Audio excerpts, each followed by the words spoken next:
campus here on Saturday.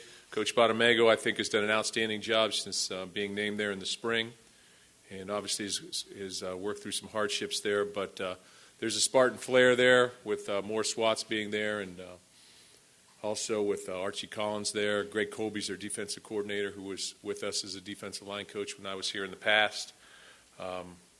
Reed Schutzma is there as an operations guy. Gino Gaduli played quarterback for us at Cincinnati. So a lot of different people are there that have crossed over with our staff at some point in time. So when you look at Central right now, I think you see first of all, I think their quarterback Cooper Rush from Lansing Catholic makes it go for him. He's got great poise, does a great job. He's hitting 70% of his passes. He's thrown for nearly 1,000 yards in 3 games. At 420 this past week. Tight end McCord, number 89, is their leading receiver. So they get the ball to him. They get the ball to the backs, screens, such as checkdowns and things of that nature, and then he'll go up top as well. But been impressed with what they've been able to do. They've had opportunities to win all 3 games. They're 1-2 right now, but opportunities to win both against Okie State and against Syracuse. So they've played some Power 5 teams. On the defensive side of the ball, the defensive tackles, I feel, are 2 good players, Jabari Dean and Palmer. I also feel like Frazier, their safety, is a good player, and he shows up a lot on special teams as well. So I'll take some questions right now. I think there are challenges. We need to continue to focus on the moment in terms of where we're at as a program right now and move from there.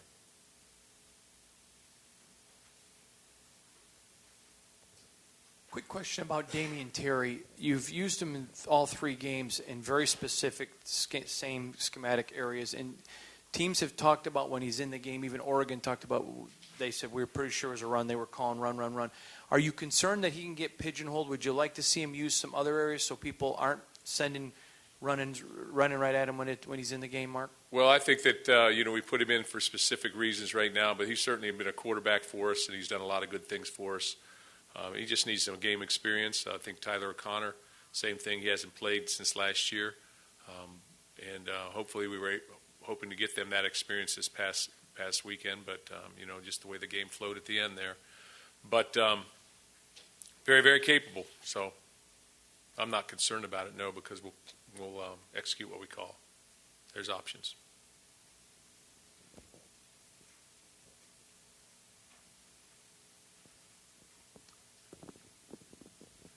Cooper Rush's completion percentage is way up. Mm-hmm. How much of a challenge will he be for the secondary? I think he's a challenge for our entire football team. You got to get a pass rush on him. He's poised. He's big. He's almost 230 pounds. He ran the ball effectively at Lansing Catholic with what they did. But a lot of underneath throws. He will throw it up as well, but obviously a great quarterback completing those numbers. He's a great challenge for us. I think the biggest thing is he's a poised quarterback. He has experience.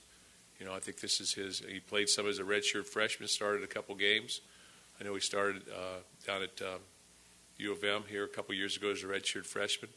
I think he grew immensely last year. You saw that growth, and I think he's taken the next step in his progression.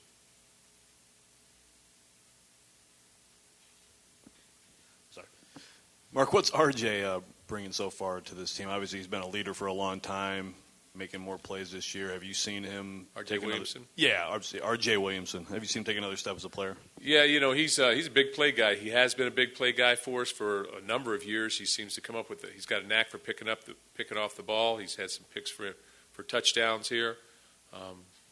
Obviously the big scoop last week. So he's been a big play guy for us, and he's a guy that understands all the different basic necessities in the back end. He's played both safety positions. He's played our nickel back. He's even played out of corner a little bit in practice as a true freshman. So I think he has a great understanding, and he's sort of a leader back there. He's a leader back there, and he's a senior. And as I've said earlier, our seniors got to continue to have great years if we're going to be successful. Every senior class has had a great year here these last couple of years. So he needs to continue on that vein. Nice quiet group here today. Mark, with the injuries to Leonte and Ed on the defense, is this stretched as the depth, or as tested as the depth has been here for you guys the past couple of years? I don't really look back at the last couple of years to say what did we have. I think I did see an article that said that we hadn't had many, but we lost Ed early on in the process. He's a good player. I think our linebackers have picked up the slack there. Losing Viante, another guy that was just beginning to play as a redshirt freshman, so hadn't played good on the field. Another good player, but we've got other players that are fully capable. We've got some young players that we've got to take a look at to see what we do.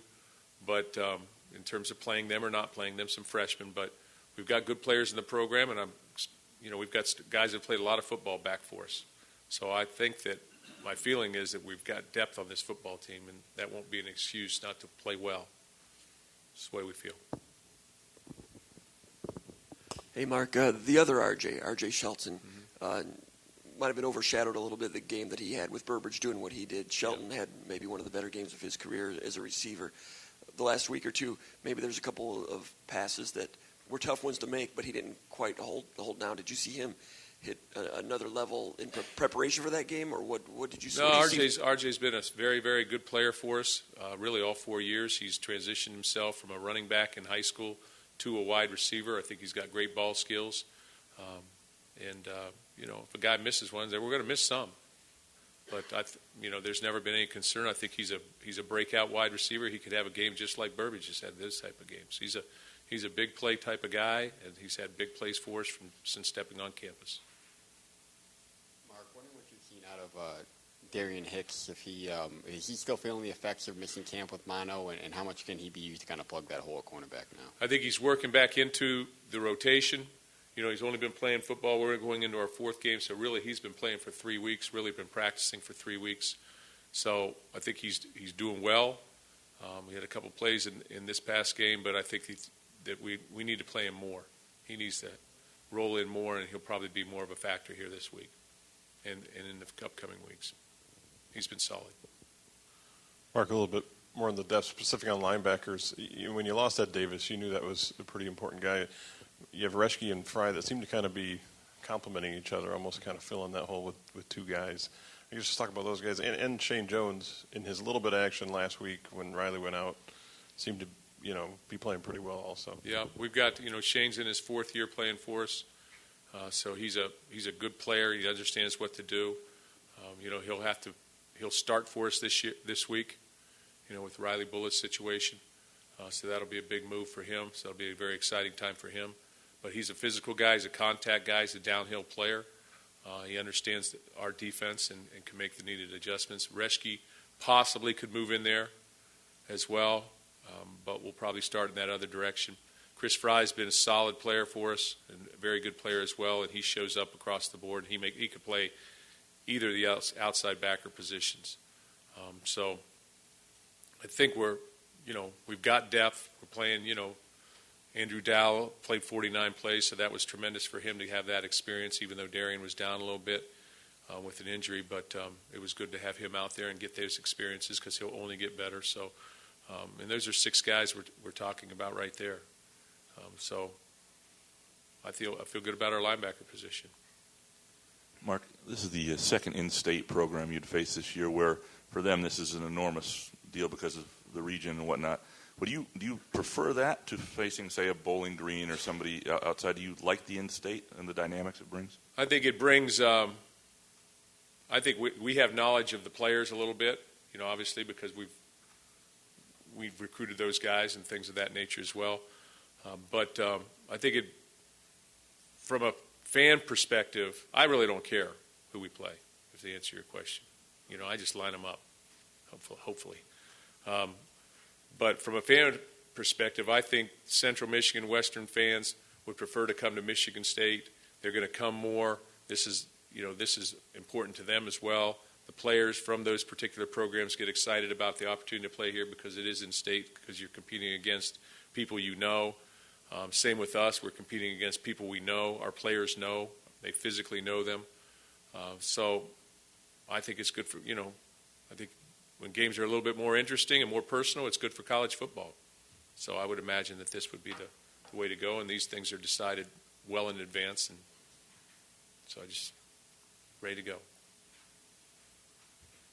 Coach, wanted to ask you about the number 2 ranking. Just putting that into perspective when you consider the Rose Bowl team didn't get ranked until, I guess, November, and even the Cotton Bowl team, the March. Where are this team's at? Do you think it's the second best team in the country right now? What I've said to our football team, which is what I believe, is that these early season rankings are based on what you have done. And what we've done this year is we beat an Oregon team that played for the national championship last year. And what we did last year, we beat a Baylor team, and the only 2 teams we lost to were in that vein. We're in that championship game. And the year before, we beat a very good Ohio State team that was second ranked, and we beat a Stanford team that was fourth ranked. Even if you go back to 2012 and 2011, TCU and Georgia. So when you look at who we've played in that group of 5 or 6 or 7 teams up there, we've played with the best, and we've won some games.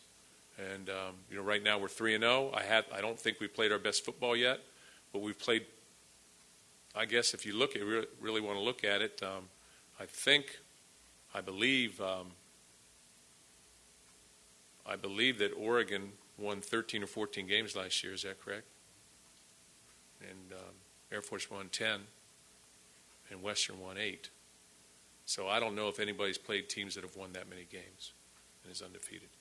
But we need to focus on the moment. With that being said, we need to focus on the moment. But I think that our past has given us a little bit of a footprint in college football right now. And so people know who Michigan State is based on our past. And right now we're doing the job. It's not a perfect game. There are no perfect games out there. Just look across the country. But we've gotten the job done, and we're 3-0. So I don't really worry myself about it, but if I sort of driving down the road and said, why is this happening? This is probably why it's happening. And I do remind our players that we're 8-1 going into our 10th game in 2013 before we finally crack the top 25 at that point in time.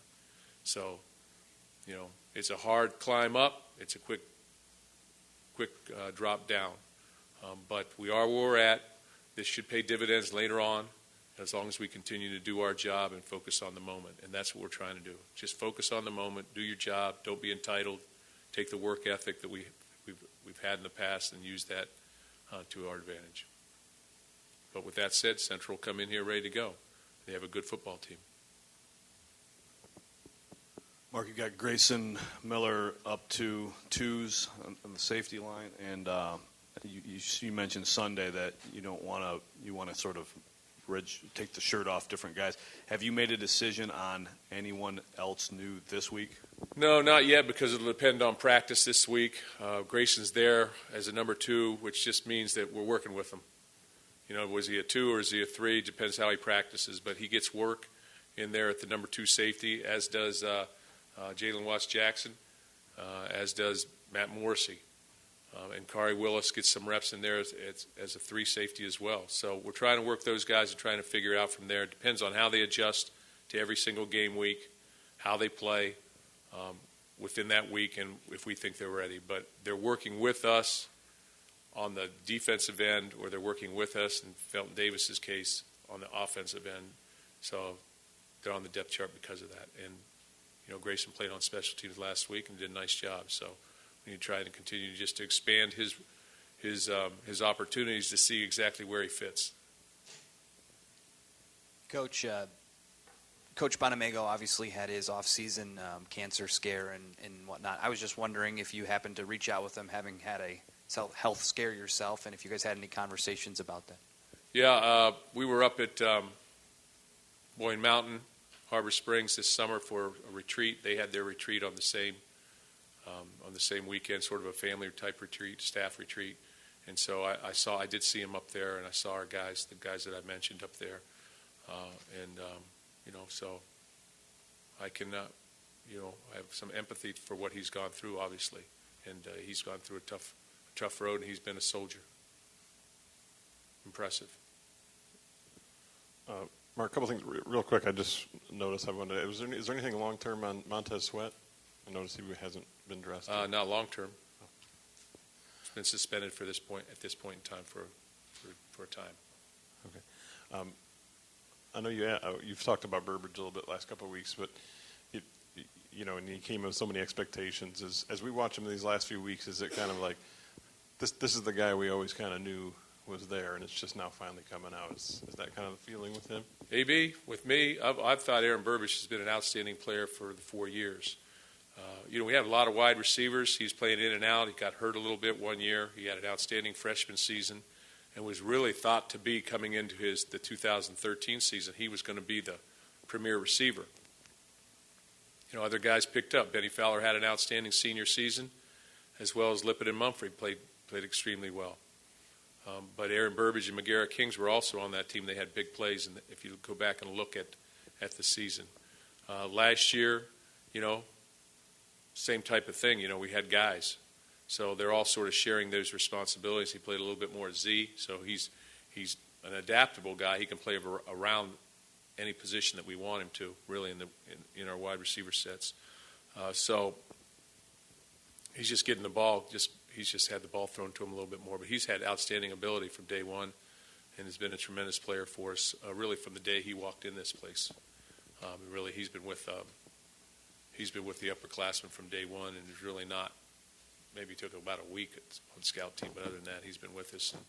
Great hands, great vision, great body control, good run after catch, great speed. Mark, you've gotten a lot of attention for how you've played against the big boys, but it's how you've played against the so-called little boys that's been part of the staple of this program. I believe it's 31-1 against unranked opponents. How significant is that to you? Who did we lose to? Notre Dame. Okay. They weren't ranked at the time. All right. I think it's significant that when we line up and play, we don't take anybody for granted and we come to play. That's what's significant to me about that stat, that we get ourselves ready to go, and we take the attitude that we take the attitude of respect towards everybody we play, and we get ourselves ready to go, and we take care of business. So that's the most I can say about that, because everybody's got a shot. We've played a lot of good football teams that aren't ranked. So. Coach, it appeared you were getting ready to jump on the stat about the only non-Power 5 or non-Notre Dame team that you'd lost to there. So if you could talk about what... I just didn't know. Okay. Yeah, 2011 Notre Dame. If you could talk about the Central Michigan, what that loss does, or how much of a reminder it served, and then I guess the second part, is Delton Williams getting any closer to warming up in the bullpen? First question is, I remember that day pretty vividly in 2009. So we brought it up. We've talked about it a little bit in terms of what went down in that scenario. Okay, Delton Williams' situation, they're just not going to play him until he takes significant reps. I feel like that's, unless something changes this week, that's the way I would put it. You just don't want to waste a year on him if that's what he wants to do. If in that kind of situation, he's got to carry the football, and I just don't know if there's enough carries to split three ways. We tried to a little bit with Gerald last weekend, but you're talking about he had 9 plays and maybe 3 or 4 carries, and I just think that's tough when you do that. So he's a good football player. He's a good running back. It's just where it's at right now. Doesn't mean it won't be different 2 weeks from now, or a week, or even this weekend. Obviously, you've had a lot of talent in your secondary. How would you assess the development of this secondary? I think everything in college football goes in cycles. So guys are leaving, and the next guy's up, and they have talent, but they need to, you need to go from the point of being nervous about being in the game and just don't want to mess it up to the point where I want to make plays, and that's experience and that's development. That's experience maybe more than anything. We've got guys who can run fast, play the ball in the deep part of the field. We need to tackle. There's no such thing, I guess, as a perfect tackling defensive football team, but we need to continue to tackle. I think better than we have. So that's on our agenda, and we work at it daily. But I think that's happening all over the country. Balls, guys are in space, and you got to get them down. So have they made that progression from just being excited to be there versus making the plays? Time will tell. I think some of our guys certainly have, but other guys, are still in that process. I guess I'd say. But I think that's normal throughout college football because you're always turning over. Mark, it seems like this team's not putting teams away maybe as early as the ones in the previous 2 years. Is that a concern? Have we ever put them away? Really? I guess maybe not the offense finishing out the way they have in the past couple of years. Is that a concern? Is that a concern? The offense not finishing out? Yeah. Well, we would certainly like to have gotten 4th and 1 and finished the game there. And, the week before, we'd like to have gotten out, run the ball for a couple yards there and not make it as close. But I thought that our offense has done a good job. We scored points. We have not turned the ball over. There's the ebb and flows of every football game. And defensive teams know when you're just trying to run it, that you're trying to take the air out of the ball. So it becomes a little bit more difficult to run the football because you've got a 10-point lead and there's 4 minutes to go and those type of things. So the week before against Oregon, we had a bad down, so I said throw it. And let's try and, do it that other way. But we've got to have the ability to run the ball and be balanced. And, that's who we've been. That's who we will be. I think we have good running backs and a good offensive line, but it takes a lot of different pieces, fullbacks, tight ends, play selection, structure, as I said the other day on the the conference call. It takes a lot of different pieces to be able to run the football. So we'll try and get that all in order, and every week's a test. Every single week that we play is a test for our players and everything that we're doing. Tackling, running the ball, catching the ball at all. It's always a test. Mark, last non-conference game of the season, is that added incentive to try to get some of the younger guys more playing time before Big Ten play kicks off? We just want to win. And then when it becomes comfortable, we'll try and get guys in. Last week was 35-7, like I said. And we were prepared to go to the next step, and they ran the option 5 straight times without a guy on the pitch. And, that's alarming when you're coaching on the sideline. Okay, so they scored, so it became 35-14. And, it is what it is. We're going to play to win. And obviously, we want to play as many players as we can play because we want to get our guys experience. But we're not going to get experience at the expense of making a game closer than it already is. Mark, wonder what your memories are of working with Morris Watts and any chance you would coach that long. Morris, great guy, outstanding coach. When I first came here in 1995 as an assistant, he was the offensive coordinator at LSU at the time. He's got a wealth of knowledge as a college football coach. He's coached in the USFL, I believe, as well.